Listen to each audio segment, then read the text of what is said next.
All right. Welcome, everybody. Welcome to the Combined Local Chamber of Commerce City Council Candidate Forum. I'm Tina Cannon, President and CEO of the Austin LGBT Chamber. Thank you so very much to my chamber colleagues, Tam from the Black Austin Chamber, who is probably joining us in a moment, Marina from the Asian Chamber, give us a little wave. Thank you so much.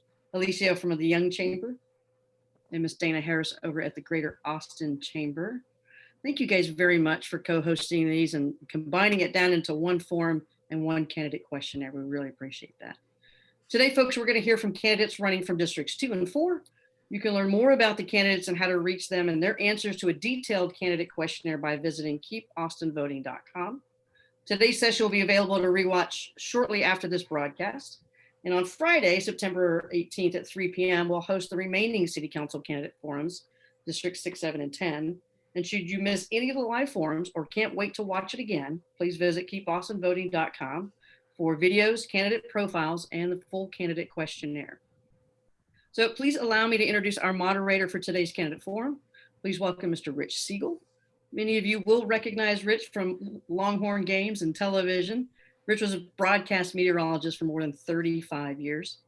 Though he's retired back in August of 2019, he continues to freelance for Austin television station KXAN.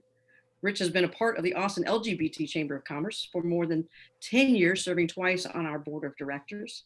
He currently serves as the board liaison to the Chamber's Health and Wellness Committee and represents the Chamber on the Community Advancement Network Board of Directors. Graduated from the University of Missouri with a degree in broadcast journalism. Please turn your attention to Mr. Rich Siegel. Thank you, Tina. Good afternoon, everyone. I am delighted to be here with all of you today. It's an important day that we have. We have a number of candidates to hear from, but first I want to review the ground rules for this forum today. Each candidate will have 1 minute for opening remarks. Then in round robin style, we will ask each candidate the same question. They will each have 1 minute to respond and 30 seconds for a rebuttal or follow-up should we feel that one is necessary. On the screen, the chamber team, Tina, will hold up a yellow card when you have 30 seconds left to speak and a red card when time is up. At the end of the questions, the candidates will then have 1 minute each for closing remarks. So with that, let me welcome the City Council candidates to this program. We thank you for your courage to run for public office.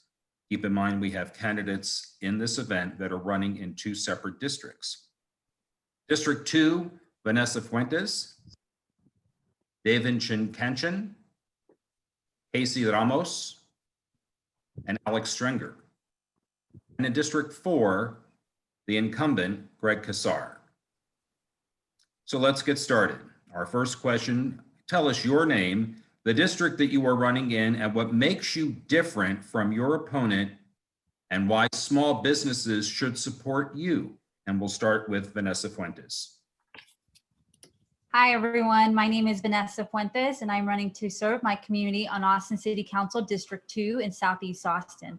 What makes me unique in this race is that I have work experience in the private sector, I've worked in government, and I've worked in nonprofit. In the last 6 years, I spent working on policy at the local, state, and federal levels, focused on public health. And so as we look to our local leaders to get us through the pandemic, I believe that my background in public health advocacy will serve my community well. District 2 right now is facing one of the highest rates of coronavirus, highest positive rates. We are disproportionately impacted by this virus. And so I plan to be a voice for my community, a voice for equity. And some of y'all may recognize me for my work serving on the board of the Greater Austin Hispanic Chamber of Commerce, where I was one of the youngest board members ever to have served on the board. And so I've been very involved in advocating for our small business community here in Austin. Thank you. Thank you. David Chinkanchan. Sure thing. Thank you all for having us. My name is David Chinkanchan, and I'm really proud to be running to serve District 2. It's the community that raised me. It's the community that I know and love. And it's the community that, despite being historically underserved and underrepresented, has given me so much. And thanks to the support of community leaders, I was able to realize my dream of attending the University of Texas at Austin and becoming the first person in my family to earn a college degree. And since my time at UT, I've worked to meaningfully give back to our community and to create more opportunity for the families and the children that are still struggling with some of the same challenges. And I think what makes me stand out is that I am the candidate in this race that has a deep personal connection to the district, the conviction and values needed to push for real change, the hard-earned trust and relationships that are needed to keep building strong coalitions for progress, and the relevant experience needed to be an effective and fierce advocate for our community. Thank you. Casey Ramos. Casey, you are muted. Still getting used to the Zoom, sorry. My name is Casey Ramos, and I'm from District 2. My family has been here for 3 generations, and I separate myself from my opponents because I've been entrenched in the community for the past 10 years, and I have started multiple nonprofits, some of which my opponents are a part of and avid supporters of. And my father was also a small business owner, so I know what the intricacies and the hardships that it takes to run a small business. And I'm just here for the people. I'm a candidate of the people. I believe in myself. I believe in that our community can do great things. It's been underserved, and I'm here to represent the District 2 to the best of my ability. Thank you. Alex Stringer. Hi, my name is Alex Stringer. I'm an entrepreneur who drives a pedicab. And through my job, I have the privilege of interacting with a extremely diverse group of people who have varying political opinions. And through that, I'm extremely open-minded and have a very broad perspective on what the city needs and what the city needs to be doing to address the problems that we are currently dealing with right now, economically and socially. When it comes to small business, I am a small business owner. Like everything that I do in Austin, through driving a pedicab, through also doing the pub crawler stuff at Hipside Peddler, is entirely predicated on a thriving small business community. If our bars and restaurants, if our live music venues, if they close down, my friends and I, we cannot make a living. So I am probably the most directly affected out of every single candidate by small business closures, and I benefit the most from a thriving small business community. So, we need to do whatever it takes in our power to ensure that what happened as a result of COVID doesn't happen again. I think that if you're going to shut down the economy. Stringer, your time is up. Sorry, your time is up. And now, Councilman Kassar. Good afternoon. Thank you all so much for having me. I'm Greg Kassar. I currently represent District 4 on the City Council, so different race than the District 2 candidates that just spoke. And I'm running for re-election because local government and our local democracy has never mattered this so much. The last few months have been so draining and such a devastating challenge for so many people in our community. And I'm really committed to continuing to do the work to take care of one another in this moment, because I've also seen Austinites of all backgrounds from all parts of this city step up in incredible ways, and then for us to heal and become a stronger community on the other side of this. We had persistent racial inequality, economic inequality, divisions in our community that made us vulnerable prior to this crisis. And we need to have learned something from this and come back a place that is stronger and more equitable for working people and small businesses alike. Thank you all. Let's move on to question number 2. And Mr. Chinkanchin, this question will be addressed to you first. Affordability is one of the biggest economic issues facing Austin. Affordability has many facets to it, from housing to transportation, taxes to jobs. Please tell us your thoughts on how you will approach the ever-growing affordability crisis as it relates to business operators. Well, thank you for that question, because this is what's at the center of our campaign. I think, after addressing our immediate public health crisis and preparing for climate change and building community resilience, affordability is absolutely the focus. And, local and small businesses are critical to Austin's economy, and they've been extremely hard hit by the pandemic. And so, while we've designed economic development policy and during my time at council worked to improve support for those businesses, I think the pandemic really, really does change things. And so we need to continue to help stabilize our small and local businesses and provide opportunities for those families that they employ as well. Because when it comes to the lack of affordable housing, our traffic congestion and our transportation crisis, I think addressing the root causes, in addition to having those individual assistance programs, is the way that we can move forward. Thank you. Mr. Ramos. Okay, thank you. Can you hear me? Sorry about that. All right, thank you. Well, before we can grow our small business districts and our industry, we need to support and preserve the expanding of low-income, or not low-income, income-based housing and moderate housing through rehabilitation, new construction, tax exemptions, and community land trusts. And then we can preserve and grow small businesses after we have preserved and retained our residents, because without our residents, there is no small business. So we would provide income and asset creation by providing public works trust funds and also income-based housing trust funds that will provide places for the small business residents to live and to operate their businesses out of. Thank you. Mr. Schrenger. Well, the first thing I would do is I would not raise our property taxes to the highest level in our city's history in the midst of our biggest economic recession.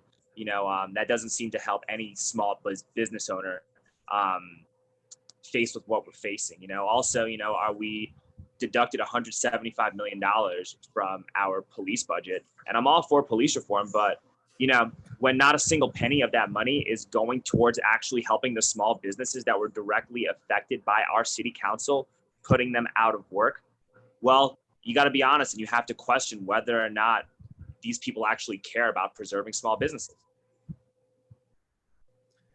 Thank you. Mr. Kassar.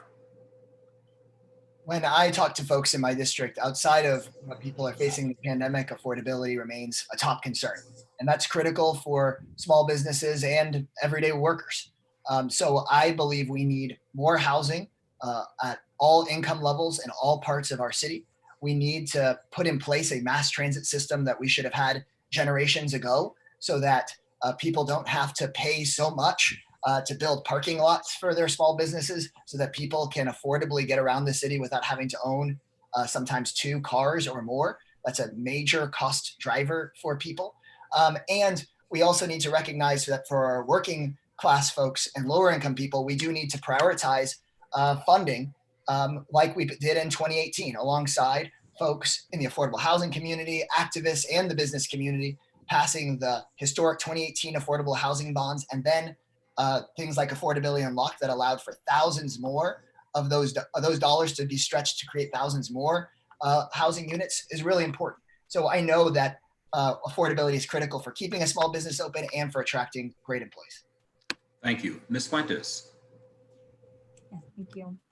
So like you, I've had to watch many of our local businesses become priced out of this city, struggling to pay their increasing property taxes or rising rents. I support the Save Austin Vital Economic Sector, the SAVES resolution, which is on City Council's agenda for this Thursday, which calls on city staff to leave no stone unturned in economic support for businesses to withstand this pandemic and economic downturn.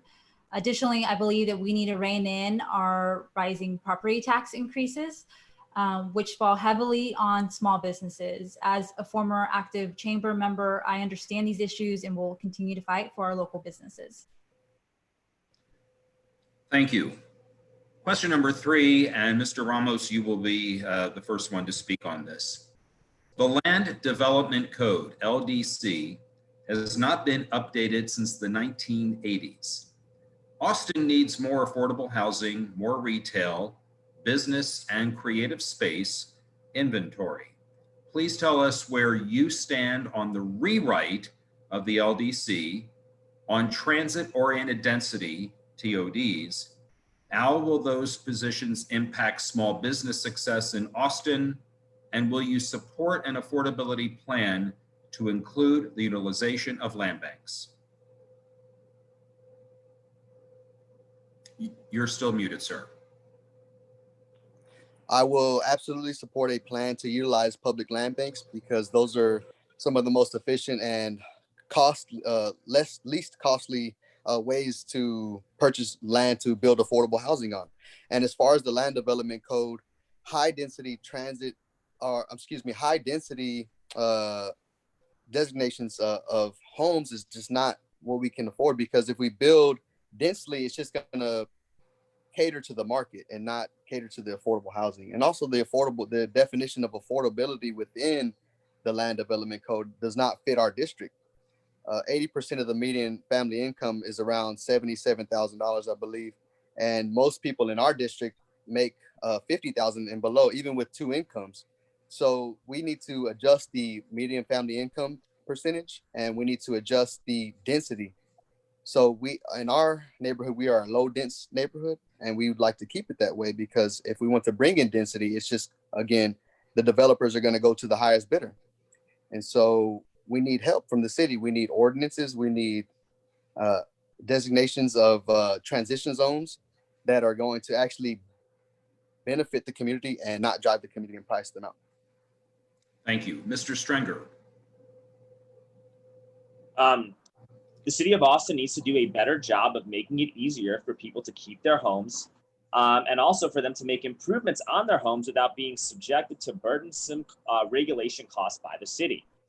We need to build affordable housing units at 30 to 50% MFI, and these units should specifically be dedicated to people who are the foundation of our city, such as nurses, healthcare professionals, students, artists, musicians, teachers, city employees, and other blue collar professionals. And when it comes to land banks, I fully support the idea of a land bank to build affordable housing. However, if a business was shut down due to COVID, I think that a business that was shut down due to COVID should never be used as a land bank.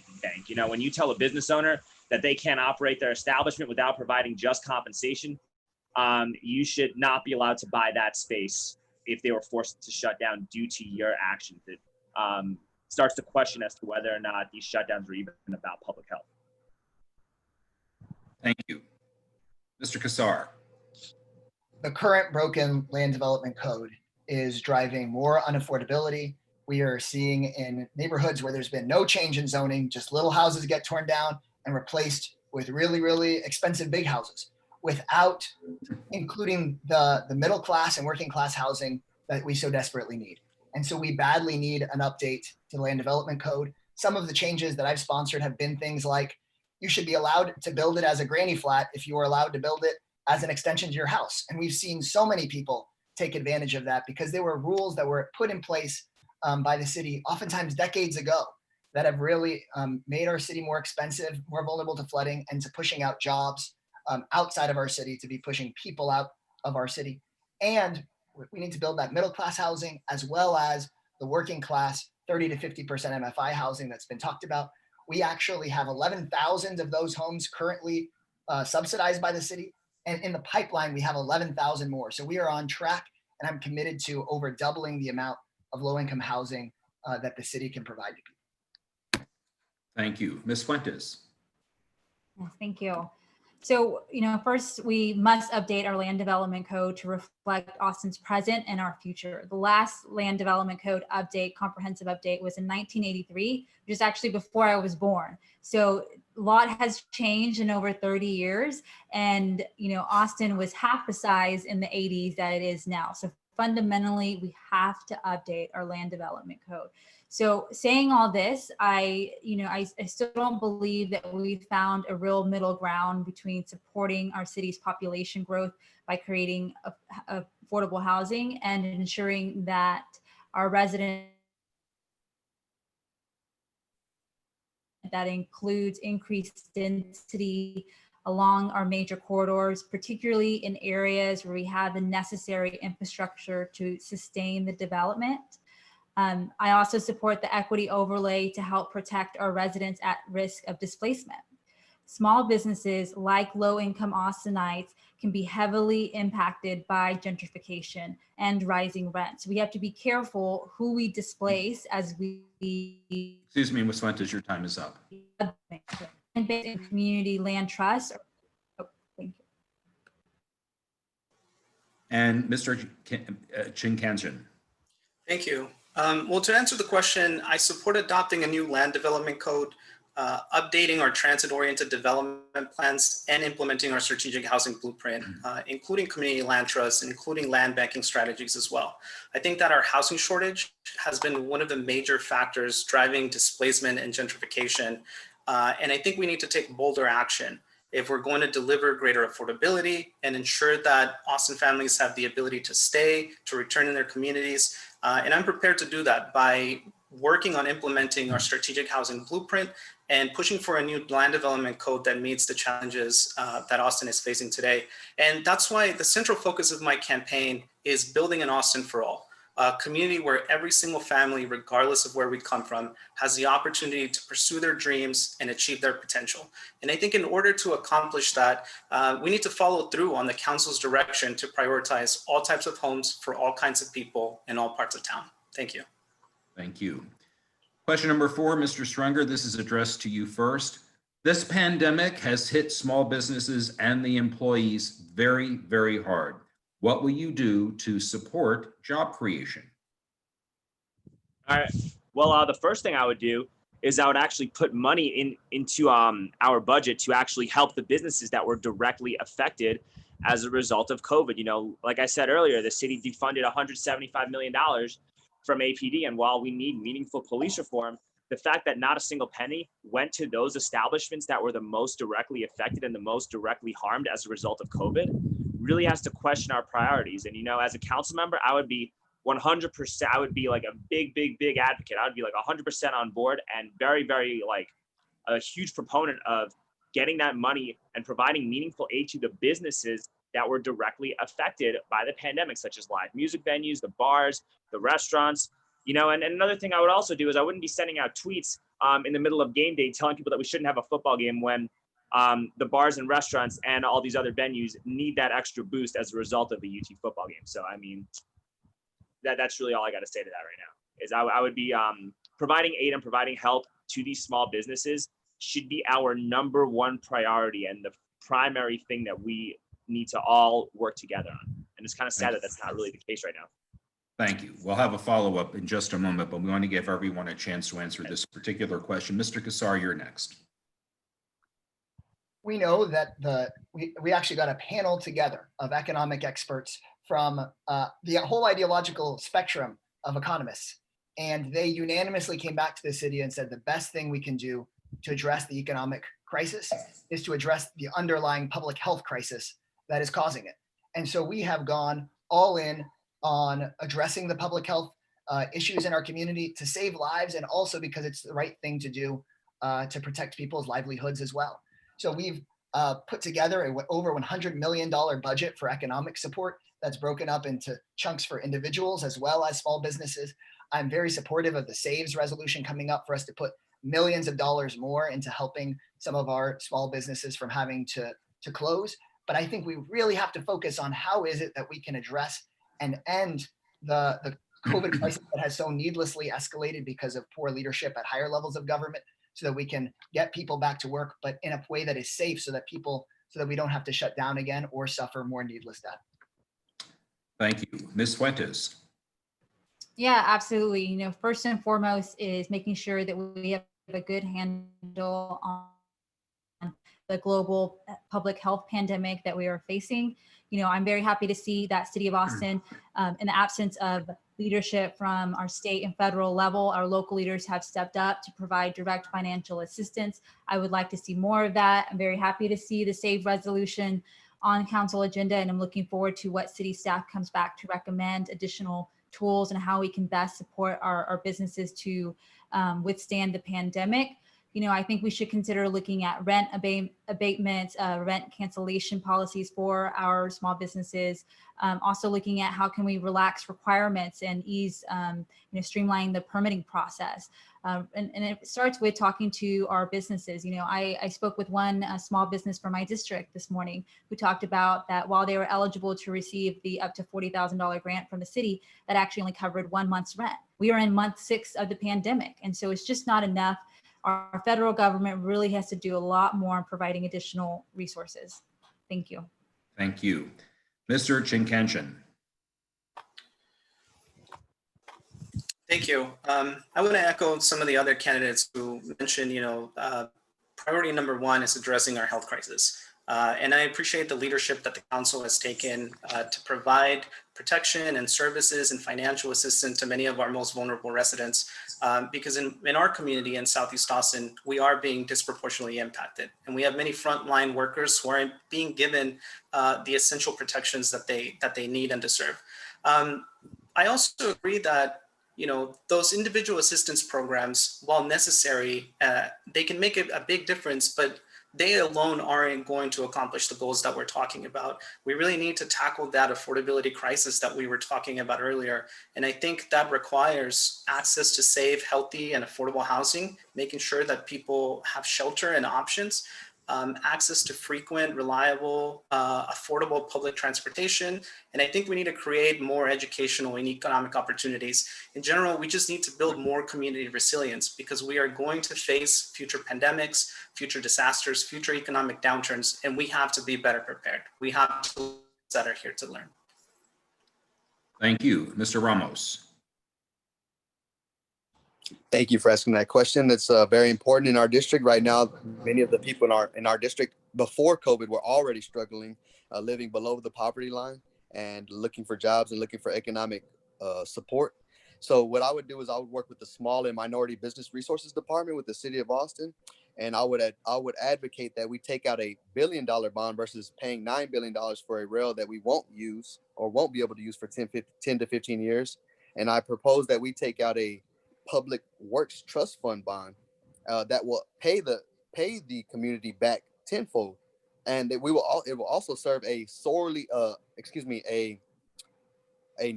serious need of flooding. So in our neighborhood in District 2, the floodwater or stormwater infrastructure or lack thereof is outdated, and so we need to upgrade it. So I would take out a bond for a Public Works Trust Fund.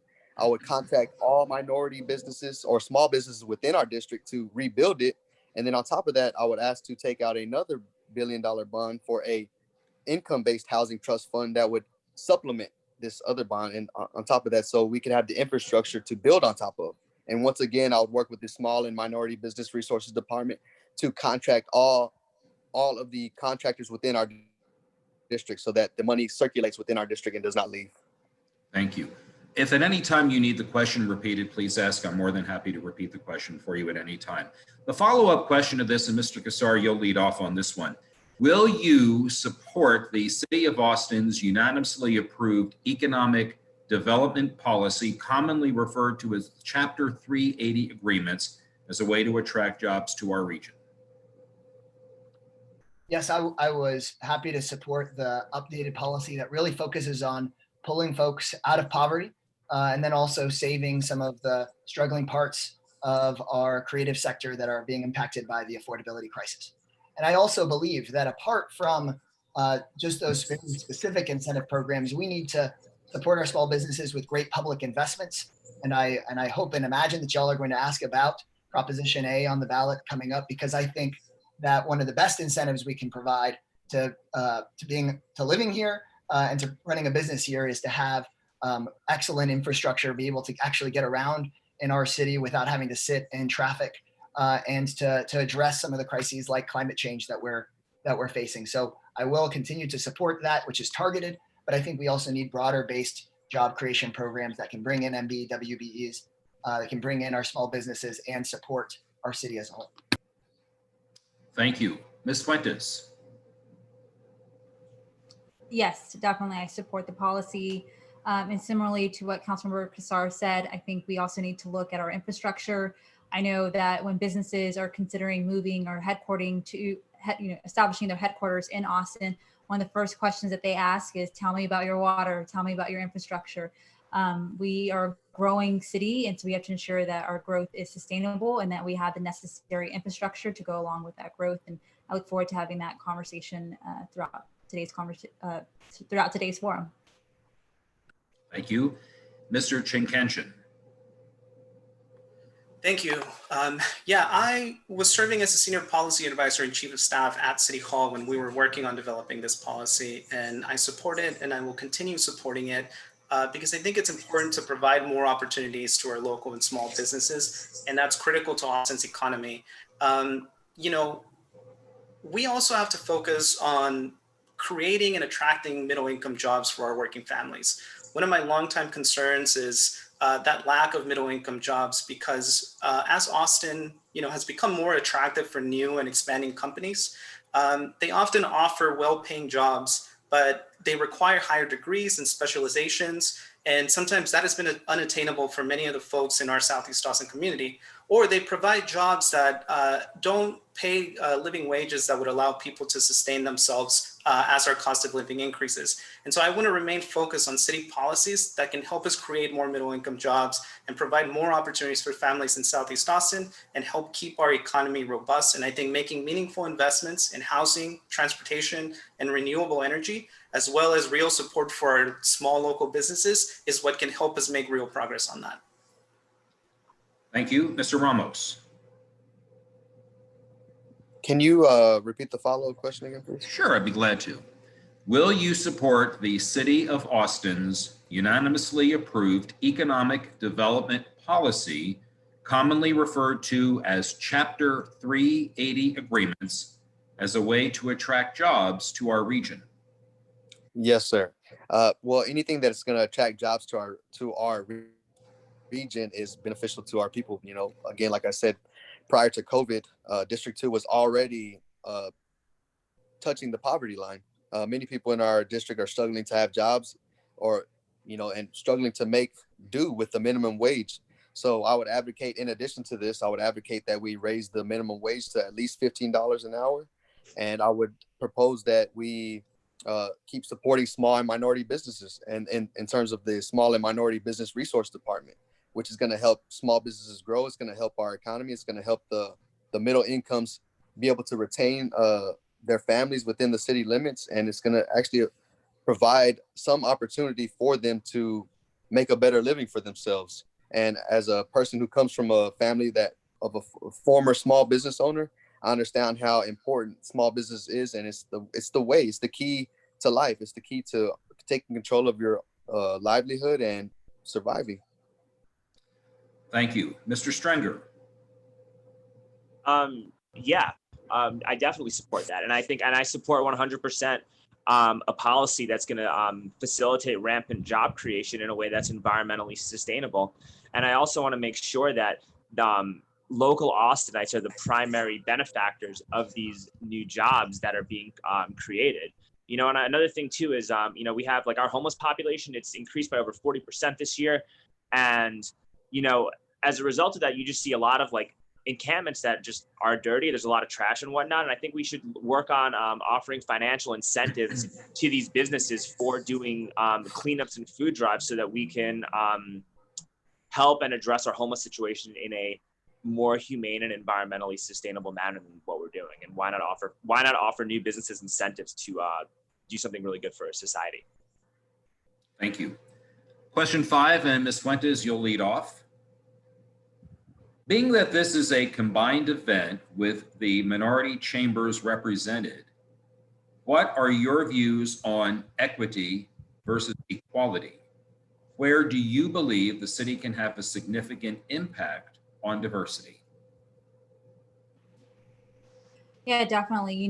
Equity is one of the main reasons why I'm running for office. Part of the reason that I am running for city council is knowing that my zip code where I live makes me affects my life expectancy. I have a life expectancy of 10 years less than those who live west of I-35. And as someone who's looking to raise a family in Southeast Austin, I fundamentally believe that that is not okay.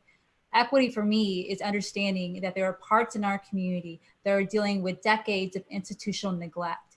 And when we talk about being equitable and ensuring that everyone has their fair share of resources, their fair share of connected sidewalks, their fair share of parks, it's looking at where are the deficiency and then prioritizing your budget in a way that allocates more money to get to ensure that our community is equal all throughout. And so that's going to look like, you know, for parts of our community, particularly in the Eastern Crescent, are going to have to receive more resources to even get us on the same playing field. And it literally is a life and death matter. You know, I think the city, when it comes to I apologize. Time is up. I would like to see. Okay, thank you. I'm sorry. Mr. Chinkanshin. This has been our campaign's message from the very beginning. Equality is not equity. You know, equality in which all communities receive the same level of resources and attention can often offer the appearance of fairness, but it fails to recognize the very different ways that parts of our community have been under-resourced and underrepresented for decades. In contrast, equity is a deliberative strategy that recognizes that these past disparities the past disparities and actively seeks to address them.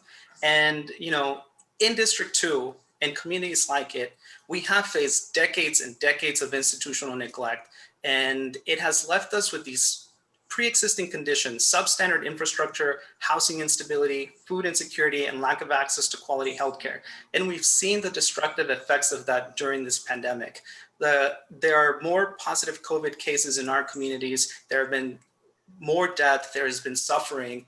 And so we need to build community resilience with an eye towards equity. And we need to prioritize equity in every single one of our decisions, our policies, and our investments. Thank you. Thank you. Mr. Ramos. Thank you. Yes, our district lacks both equity, representation, and equality being served equally. Lack of resources have been scarce throughout the decades. As I stated earlier, our stormwater infrastructure is almost non-existent, and we have come in and we've been overdeveloped, and half of our neighborhood is underwater. So again, this creates problems. We have been treated unfairly, unequally throughout the decades, and it shows. We have the highest rate of pre-existing health conditions like obesity, diabetes. We have the highest youth crime rate. We have the highest rate of lack of affordable housing. And it's just a number of issues that have compounded on top of each other because of the lack of equity and the lack of equality that's going on in our city. And it has been going on in our city since the 1920s, or since its inception. And it keeps going, and we need to put a stop to it, or we will no longer be able to live within the city limits. Thank you. Mr. Strenger. Look, you know, we need to improve racial equity in order to generate true equality. And as it stands right now, Black and Hispanic people are more likely to get priced out of Austin as a result of gentrification and development, you know, and predatory lending facilities and ACE car loans are all over the place, specifically in District 2. You know, again, a lack of financial education is making it far too easy for these predatory entities to exploit a lot of our residents, you know, and we need to provide people in these underfunded communities, specifically D2, the tools that they need in order to achieve financial literacy and empowerment. And we need to start teaching financial education in our schools. We need to teach it in our Boys and Girls Club. And until that happens, you know, I plan on conducting 2 town halls per month once I'm elected, and where I'm going to team up with various finance professionals, business owners, startup entrepreneurs, and independent realtors in order to help better financially empower. I like it more than the other candidate. Yeah, he has a point. Thank you. Thank you. Mr. Kassar. District 2 and District 4 alike are overwhelmingly districts of people of color, of immigrants, of working people. And I think everybody here has already spoken to the fact that our districts have been hardest hit economically and also in loss of life and hospitalizations by the pandemic. I've also seen how when our community comes together and recognizes present day discrimination and decades of injustice, how it is that we can step up and do things better. I think that the minority chambers have done a great job advocating around the disparity studies that sometimes have not actually captured present-day discrimination right, and making sure that those studies are accurate. I think with new and upcoming projects like Project Connect, bringing in small businesses that have previously been excluded is really powerful. I think what we're doing here in District 4 at the Highland Mall to create a flagship community college campus to do true workforce development and connecting our young folks with jobs is really powerful. And so we have to recognize those generations of discrimination. And I think when we come together, we can really do something about it. Thank you. There'll be a follow-up to this question, and Mr. Chinkanchin, you'll go first. Would you support adding certified LGBT business enterprises to the city's hub program for procurement? Yeah, absolutely. I think that there are groups in our community, including women and minority-owned business operators, including LGBTQIA business operators and workers that have been at a disadvantage for decades and decades. And I think that the city has a critical role to play in working towards equity, working towards justice for those communities. And I absolutely think that the LGBTQIA community should absolutely be included in those city programs that are meant to create those opportunities that I believe are long overdue. You, Mr. Ramos. Excuse me. Yes. Thank you. Absolutely. Again, the LGBTQ community has, like many other minority groups, has been disproportionately represented many of the times, and we need justice, and we need it now. We need inclusion and in terms of affordable housing, in terms of building small businesses, in terms of our school districts, and how we're teaching our children, how we're raising our children to be inclusive. And so I think that by adding the LGBTQ to this program, it will send a message to the entire city that we are for all of the people and not just certain groups of special interest. Thank you. Mr. Strenger. Yeah, of course. I mean, I don't see why I wouldn't do that. We need more small business owners, and we need a greater inclusive involvement in entrepreneurship and business ownership. And, the LGBTQ, they're a pretty awesome group of people. Just, as someone who drives a pedicab downtown in Austin, I got to say that they're some of the best tippers that you could come across. So why not? Why not help a group of people that want to give back, that are, that have historically been discriminated against and whatnot for decades upon decades? Why not help them get a better seat at the table that we're in? Of course. Thank you. Mr. Kassar. Yes, absolutely. I would look forward to, I do look forward to working on that. Thank you for raising that. And we'll continue to work to protect our MBEWB programs here locally, to protect our anti-discrimination ordinance that was under fire during the legislative session, and deeply appreciate those watching that helped protect that, alongside many of Austin's other important programs that counter discrimination in the community. Thank you. Ms. Fuentes. Yes, also I am supportive of ensuring our LGBTQIA community is included. Austin is a welcoming place. We value inclusivity. We have to ensure that this economy is working for everyone. And I stand in support of amending the policy. Thank you. Thank you. Question number 6. What do you want voters to know about your commitment to job creation in the Austin economy? And this question is addressed to Mr. Ramos. Okay, thank you. Once again, I have to go back to the previous question that you asked earlier about economic stimulation. And I would, of course, take out a public works trust fund. I mean, that is a sore need it's necessary, or else we're just going to be literally flushed out of the city. And some of us already have been. So I would take out a bond for a public works trust fund so that money can keep flowing within our community and not dispersing out of it, which happens all too often. So that's the main thing I want them to know, is that I'm looking out for them. I want to take out bonds that are actually going to support them and that are actually going to pay them back tenfold, and not in 10 to 15 years. Thank you. Mr. Strenger. Look, job creation, it's an extremely important priority right now, especially in light of the pandemic. We need a vibrant small business community, and we need to really re-examine the regulatory and permitting fees that a lot of new business owners have to face, and we have to figure out like how we can maybe get rid of some of them so it's a little bit easier for new and small business owners to get a head start.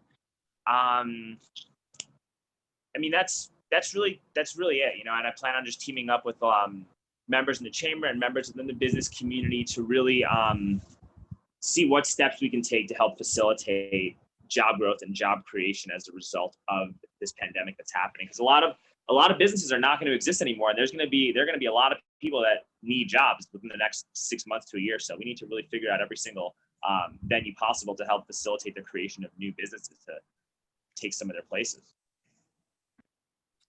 Thank you. Mr. Kassar? I want voters to know that we are working around the clock to try to take care of the everyday people in our city. So many people have lost jobs through absolutely no fault of their own, nothing that they could do to control it, lost the ability to run their businesses. And I'm on the phone almost every single day with someone who has lost a job or doesn't know how they're going to make their car payment or make their rent. And so I think that this is a moment where we really have to bring all of our emergency resources to bear. This is a rainy day, if we have ever seen one, to make sure that people stabilize, and that on the other side of this, we still have the Austin that we love, because Austin was a place where jobs were being created, where entrepreneurs were thriving, because we were trying to take care of everyone, because we were striving to be an inclusive community, a place with a great quality of life. And so we have to maintain that and build that for the people that were excluded on the other side of this pandemic. And I think that's the best thing we can do to bring back the small business environment that we had creating jobs. And we also have to make sure that the jobs that come back are good jobs for people, not the kinds of jobs that are dead end. Thank you. Ms. Fuentes? Yeah, thank you. So I am fully committed to ensuring the prosperity of Austin's economy through ensuring our city's regulatory environment is stable. My father is a small business owner, and I know just how important small businesses are to the long-term success of our community. I want an Austin economy where everyone can have a chance to succeed. For all sizes of business, time is money, and we need to work to streamline our processes around permits, applications, and other forms. I will work to ensure businesses can spend more time in their industry and less time worrying about City Hall. And as mentioned before, we need to double down on our efforts to ensure that businesses are able to get through the pandemic, and that we work to close the economic segregation divide that we have. Here in Austin, less than 1% of assets are owned by Black and Brown community members. And so we have an economic divide, we have a racial wealth divide, and we have to do more to ensure that our economy is inclusive and it's working for everyone. Thank you. Thank you. Mr. Chinkanchin? Yeah, thank you. So I think I provided a response to my commitment to job creation in response to some of the previous questions. I want voters to know that this isn't something new for me. This is what I've been working on for a very long time, trying to create more job, educational, employment opportunities for working families in our community. And I'm committed to continuing to do that. And like I said earlier, I think the city has a critical role to play in that, and in making investments in renewable energy, in transportation, in housing. That's what I have advocated for. That's what I'm going to continue to keep advocating for, because when we talk about our community being disproportionately impacted, it hasn't just been the health outcomes, it's been the financial impact as well. Folks in our community are suffering, but we have the opportunity to provide some real support. And I'm going to prioritize that if I have the opportunity of serving our community on the council. Thank you. Thank you. Two more questions.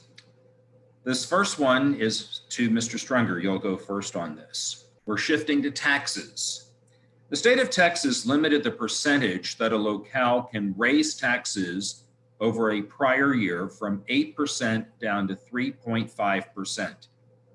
If a city wants to go above the 3.5%, they must have a ballot item for a tax rate election over the 3.5 ceiling. Would you advocate to raise taxes above the state limit of 3.5% over prior years, or hold the line at 3.5%? And again, Mr. Stringer, you're first. You're muted. Absolutely not. We're in the midst of our biggest recession in our city's history.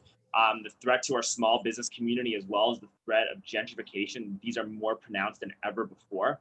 The last thing we need in these uncertain times are higher taxes, and if we truly cared about preserving the Austin that many of us know and love, then we should not be expediting the process of displacement and gentrification. So that is a firm no. Thank you. Mr. Kassar? I'm proud to have supported unanimously with the council this year a budget that for the average homeowner only raises taxes and fees by $1 a month, and for your average District 4 homeowner, that's even less than that. And then we put on the ballot Project Connect, which is a significant investment that, while it will cost us money as a community, will save individuals money, because one of people's top expenses is having to continuously pay for the maintenance and the gas of oftentimes multiple cars in order to get around our city. And so there are ways that we can make sure our budget makes it a more affordable city. We have to also recognize that if we do not address the public health crisis that is COVID-19, then next year's budget will get even harder. And we can't divest from the critical public health services and other critical public services that are provided next year if we're still in this situation. So it's so important for our state and federal government, for this US Senate to finally vote on a package so that we can keep our economy going and keep our small businesses going, so that the city isn't in such a budget pinch next year after we've had to deal with all of this. Thank you. Ms. Fuentes? Yeah, I take very seriously any amount of increase that we're asking our hardworking families of District 2 to take on. As mentioned before in this call, for many of our families are struggling to make ends meet. So I do not support raising above 3.5 our tax rate. Thank you. Thank you. Mr. Chinkanchan? Thank you. Well, I will always take an opportunity for a question like this to emphasize that the largest and the highest property tax driver in our community isn't the city or the county, but it's the state of Texas through the recapture policy that takes 46% of our local tax revenue out of our communities and out of our struggling schools. As far as the 3.5% cap goes, I think we are going to need to look really carefully during every single budget cycle to assess the needs of our community. I have been working at City Hall and outside of it to make sure that our investments and our budget better aligns with our community's values. And I'm going to continue to do that. Ultimately, it will be up to the voters to decide whether we go above or below. But I think that as we recover from this pandemic, it's going to be extremely essential for us to be able to provide the most basic services that our community expects from our local government. And in order to do that, we need appropriate levels of revenue. Thank you. Thank you. Mr. Ramos? Thank you. As stated earlier, people in our district are touching the poverty line, and they simply cannot afford an increase in taxes. People are struggling to pay their mortgages as is. We're 50% homeowners, 50% renters, and that percentage is getting slimmer by the day. So any increase in taxes at this point, especially with COVID going on and the recession that we have and the lack of jobs and the lack of sustainability, our district simply can't afford any increase in taxes. Thank you. Mr. Kassar, you'll lead off on this final question. And simply put, it's your feelings on what Austin needs to do to address its homeless population and the homeless camps. Homelessness has been a crisis in this community for such a long time. You can go back and look at articles spanning decade after decade of us not having solved this issue. I think that in this moment, when so many more people are at risk of losing their homes, when shelter capacity is getting cut in order to stop the spread of COVID-19 in shelters, this is the moment where our city needs to step up and act in a bold way like never before to end homelessness. We are in the process of buying multiple hotels from, because so many of our hotels are empty right now for us to have hundreds more homes for people experiencing homelessness that actually could get people stabilized, to get them the services they need, because we know that that works. Continuing to just move people around, to put people in jail for a night for nothing but experiencing homelessness hasn't solved the problem. And so now, before it gets so much worse, before it gets to the place that we've seen in other cities where the problem is almost totally intractable, now is the time for us to make the kind of bold investment that we're seeing with things like Project Connect, for us to do that, to save people from living on the streets. Thank you. Ms. Fuentes. Yeah, I think in order for us to truly address homelessness, we really it can't be City of Austin alone. We have to partner with our state government, our federal government, with our business community, with our faith leaders to come together to invest in mass scale solutions, both temporary and long term. We have to get to the root causes of what leads to homelessness, and figure out how we can best support our unhoused neighbors. That includes investing in mental health resources. It includes investing in wraparound services, drug addiction treatment and trauma treatment. All of those have to go hand in hand with offering rapid rehousing and long-term housing. And we have to continue to do all that we can to ensure that our unhoused neighbors are able to get into homes. Thank you. Thank you. Mr. Chinkanchin. Thank you. Again, this has been our message from the very beginning on this campaign. When it comes to seriously addressing our homelessness crisis, we know what works. It is low barrier shelters, it's an abundance of available housing, and it's strong wraparound services that can keep people housed. But we don't just need to address this issue on the surface. We need to really get at the root causes of homelessness and prevent people from experiencing homelessness to begin with. We need to invest real resources in permanent supportive housing, in rapid rehousing, and in homelessness prevention services. I appreciate our city's investment in hotels, motels, and other residential structures, especially for survivors of domestic violence who otherwise may be faced with the impossible choice of staying in unsafe conditions or experiencing homelessness. And so our city, I believe, is moving in the right direction in terms of those investments, but we need to work with the entire community to make sure that we are addressing community homelessness. Thank you. Thank you. Mr. Ramos. Thank you. I think the sooner that we start treating this as a problem that can be solved, the quicker we can come to a resolution about how to go about it. Because homelessness is never going to go away. There's always going to be mental illness. There's always going to be drug abuse. There's always going to be some sort of ailment that's keeping people from being in their homes. So we need to we need to treat it as a continuous program. We need to just look at it in the long term and in the short term as well. And we need to just have an all-inclusive program that is helping the homeless get out of their situation. It includes a plethora of and a variety of people, men, women, children, all kinds of people with mental illnesses and drug abuse addictions. So we need an all-inclusive program that is helping the people out of their situation, that's going to help them have emergency shelter, rapid rehousing, and long-term housing as well, like the encampment, like the homeless encampment out in 969 that built about 80 to 100 homes for people that were experiencing homelessness.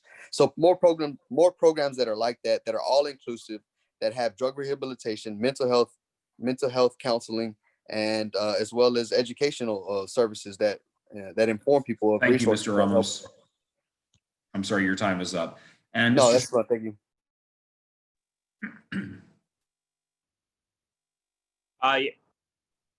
You're up. Mr. Strenger, you're up. Okay. We need to offer businesses financial incentives to clean up these homeless camps, and also do like food drives and whatnot. And we also need to take it a step further and use these food drives and cleanups for diversion programs that people can commit like misdemeanors or like drug related crimes and whatnot. And we could even extend that into AISD. You know, like I used to sub in the district, and I subbed at ALC a bunch of times, and like half the kids there, they got sent there because they were smoking weed and whatnot. You know, like there's no reason for you to go to ALC because of that. And if the school district could possibly partner up and work towards cleaning up these camps in exchange for not going to ALC, why not do that? And then one last thing, you know, we should be utilizing our parking meters. So every time you park your car, you should be able to donate whatever you want of your choice to a homeless organization that is approved by the city. And you know, who knows? This might even like encourage people to actually pay for parking, right? Thank you. I want to thank all of the candidates. This has been a very exciting forum. We now will offer you each 1 minute for closing remarks. Now, as a reminder, anyone joining us late, you can read about the candidates, review their Q&A, and rewatch the forums by visiting www.keepaustinvoting.com. Candidates, I will call on each of you to have a turn and announce who will be on deck to go next. And we're going to go in reverse order from where we started. Again, we want to thank you all for your courage. It takes a lot of courage to run a council candidate initiative, and we thank you for your commitment to our city. Mr. Kassar, you'll be first. Mr. Stringer, you're on deck. Closing thoughts. I love this city, and I know that we aren't perfect, but we're a place of people that care so deeply about our future. And we need to harness that right now more than ever before. In my own district, when I first ran for office, you know, people were asking for little things. You know, the public pool that we have north of 183 didn't even have a sign letting you know it was a public pool. The Home Depot on St. John's being surrounded by barbed wire, being neglected and abandoned by the city. We've started to come together in incredible ways in this 10-1 council system to truly address the everyday needs of people in our community. But at this point, we have to stop thinking about small incremental change and start looking at the transformative change that we need to truly tackle climate change, to come back from COVID-19 a place that is way more equal and inclusive, to become a way more affordable city that actually brings people, you know, we talk about growing, but so much of the growth is pushing people out of the city instead of in it, to really transform the way we think about public safety. I think it's time to take 10-1 to a place where we're making the transformational level change that people have been asking for generations. Thank you. Mr. Stringer. Look, like I said earlier, I'm an entrepreneur who drives a pedicab, and through my job, I interact with a wide variety of people. You know, we're in the midst of our biggest economic recession in our city. It's more divided than ever before, and you know, we need meaningful, reasonable solutions that could actually be put into action in as non-divisive of a way as possible in order to actually heal us both socially and economically. You know, we need meaningful plans to address homelessness, police accountability, and to help ease the blow that our response to the pandemic has caused the small business community. And if elected, these are going to be my three main priorities. You know, we need an affordable, accessible, accountable Austin, because otherwise we're not going to have the Austin, Texas that we know and love is not going to be recognizable if we don't start coming up with meaningful solutions to our problem. Thank you. Mr. Ramos, Mr. Kincanchin, you're on deck. Thank you. Well, I just want to say that I'm for the people. I'm from the people. I've been here for 3 generations, and I've seen the change. And if I haven't seen a change, then people that I've grown up with or my elders, they have seen the change. So I understand what it's going to take to really make a truly equitable and equal Austin. That's for everybody in all incomes, not just affordable housing and not just market rate housing, but everything in between. And we need equality, we need equity, we need accountable APD, like Mr. Stringer said, and we need to hold ourselves accountable. Also, we need to inform ourselves. We need to spread mass information about all resources in all areas so that everybody can benefit from those crucial resources within the city limits, as well as keep people within the city limits so that they can benefit from those resources and not have to be driven out of town.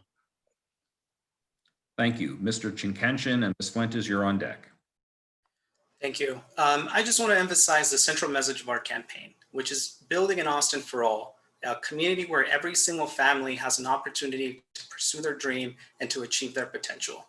I believe that's possible. And the last few months, seeing the way our community has come together has only made me more confident in that conviction. I'm going to leave us with this. We are going to overcome this moment. We are going to get past this pandemic. And as we rise, we can't just go back to business as usual. We can't just go back to normal. We need to build a new and better normal. We need to resolve to center equity, justice, and opportunity for our communities in every decision that we make. I think a better Austin is possible. I think a better world is possible. And if we put our small differences aside and come together, we can accomplish extraordinary things and make sure that we are living in a community that respects the rights, the dignity, and the humanity of every single person. Thank you very much. And Ms. Fuentes, thank you. Well, thank y'all so much. Thank you to the Combined Area Chambers of Commerce for hosting today's forum. You know, I'm not running to uphold the status quo of unbridled economic segregation. I'm running to create a much healthier city, one that uplifts everyone, not just the few, but one that also begins to deal with all of the inequities that have been in place since our city was founded. I plan to work day and night to deal with the systemic inequities, including the lack of meaningful involvement by all sectors of our community in the economic development process. I believe that until we increase the equity position of our communities of color in the city, we will continue to have housing, health, and education problems. I believe that my expertise combined with my varied community involvement makes me the most equipped candidate for District 2. I also invite everyone to visit my website to check out my small business plan. There you can learn all about my proposals and how to best booster and bolster our small businesses here in Austin. My website is vanessafораustin.com. Thank you. Thank you. On Friday, September 18th, there will be another candidate forum. Representatives from District 6, 7, and 10. Those running in those districts will be joining us for the candidate forum. It will start at 3 p.m. On behalf of the Austin LGBT Chamber of Commerce, the Black Chamber, the Austin American Chamber, and the Hispanic Chamber, as well as the Young Chambers and the Greater Austin Chamber, we thank you for being with us this afternoon, and we hope that you've learned something from each of our candidates. Thank you for being with us. And Tina, thank you very much as well. Thank you all. Thanks, everyone.